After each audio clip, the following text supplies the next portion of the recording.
Headed to our Lewis Automotive Hotline on a Hall of Fame Wednesday to talk with Hall of Fame sports writer Grant Hall. Always appreciate your time, Grant. Happy Wednesday. What's going on? Yeah, it's a beautiful day in the Ozarks, right? Certainly is. Hey, how about that win last night for women's basketball and Coach Music's first game? It didn't start great, but I tell you what, looks like Coach has something to work with potentially with this team. Yeah, the up-tempo, I think, is going to please people. And, you look around, I saw that Talia Scott scored 24 for Baylor the other day, and Sailor Poffenbarger had 11 for Maryland. And, if Mike Neighbors had been able to keep some of those players, he might still be here, but he didn't, and he's not. And now we have this new era, and people seem pretty pleased with it so far. It's pretty exciting. Bonnie Dees is worth the price of admission. Talia played great, double-double in her debut, 20-12 and 6. You had Ashlyn Clarkson come off the bench with a double-double and was plus 30 in 20 minutes. But Bonnie is the one people are going to be talking about. 6 foot, she's long, looks like she can score at every level and very quick and smooth, and didn't really look like a freshman playing her first game.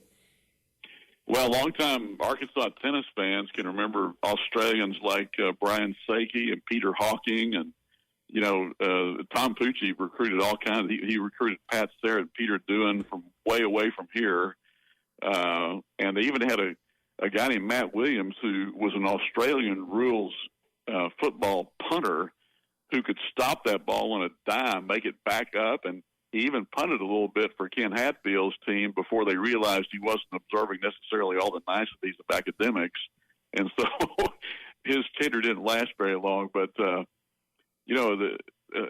that's good. I mean, the Australian people that I've known are very upbeat and a lot of fun. Hey, Grant, I want to ask you about these college football rankings. Do you like the way that they do it? I mean, it seems like waiting this long and then there's still about 4 games left. It gives everybody an opportunity where you can see what's in front of you.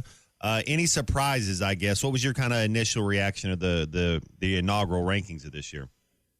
Matt, I'm kind of like you guys. I haven't watched one of these shows in years, possibly because Arkansas is never involved, but It followed pretty closely. I mean, the polls that they're pretty easy to figure out. I mean, I guess now that there are more teams, there'll be more arguments around the fringes of it. But I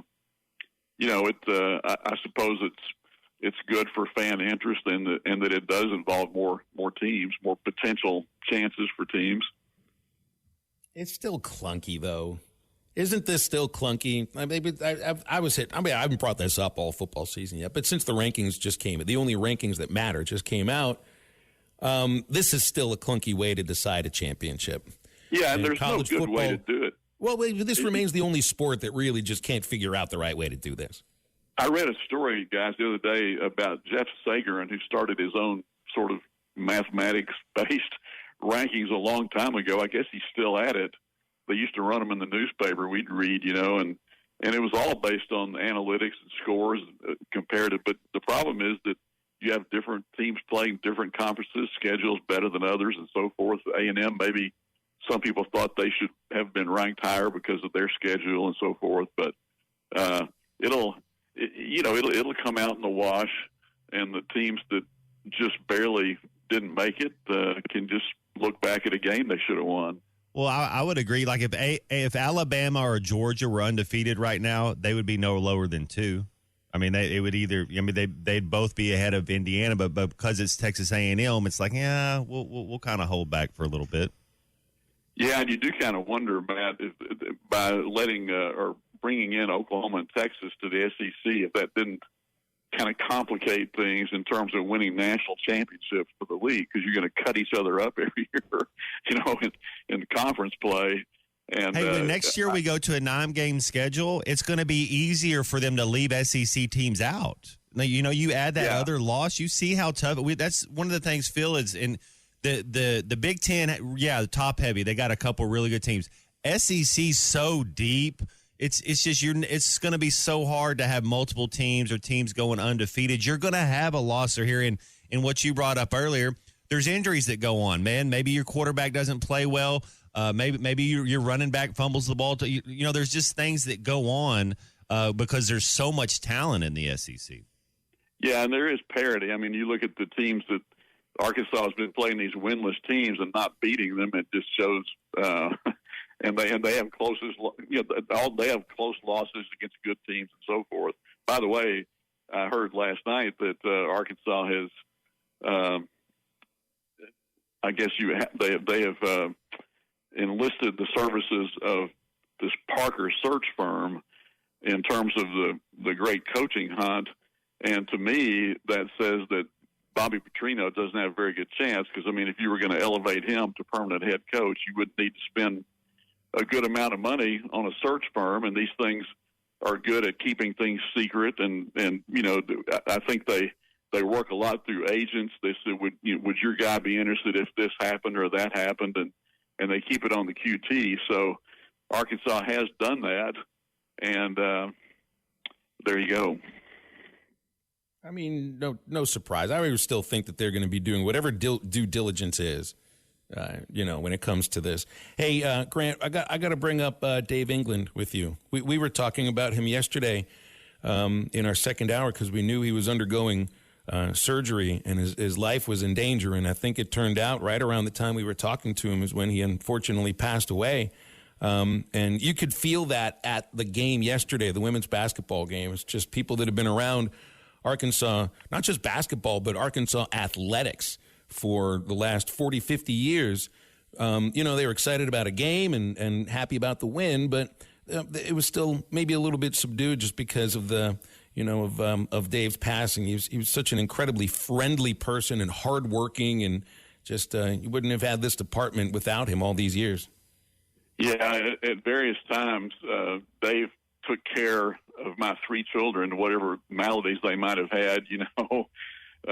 Dean Weber, of course, did the same thing before him, and they worked together for a long time. But I talked to Matt Zimmerman last night at Calipari's radio show, and he was telling me that there had been some encouragement the day before. I believe after this aneurysm he woke up enough to people were talking to him, and he was nodding, and his wife Heather was encouraged that day. I believe that was just the day before he died. So. Great guy. I couldn't say enough good things about him. I remember meeting in the NCAA basketball tournament down at St. Petersburg, and we went to an exhibition game that the Cardinals had, and Dave was the trainer for the Travelers. Mm-hmm. And he was down there and talked to us. So just great work for the University of Arkansas for years. Yeah, that's where I'd connected with him initially at first. He had made me feel really welcome, when I felt like an outsider coming in to start the broadcast. And he starts talking about Ray Winderfield and, heck, Bill Valentine was running the team when he was the athletic trainer. So that was something we could connect on immediately. And it just seemed, everybody's got not just a Dave England story, but you're not the only person who's told us that he took time out of his day when he didn't have to help your family members. Clay's told the same thing. There's been a number of other people that have brought up that same idea. Yeah, he'll be missed for sure. And even Calipari, had heard so many things about him that he talked about him last night. And really in the sense that a lot of times trainers are confidants for players who will go to them with issues or problems they might have, knowing that they're going to be kept in confidence with a guy like that. So, we'll finish on the idea of baseball there with Dave, and I'll take that over to this last World Series. We suffer from recency bias so often. You could make a case this may be the greatest World Series in my lifetime. It's tough to go back for all of the series played to 1903 and say this is the best. Can you think of one that matches what you just watched?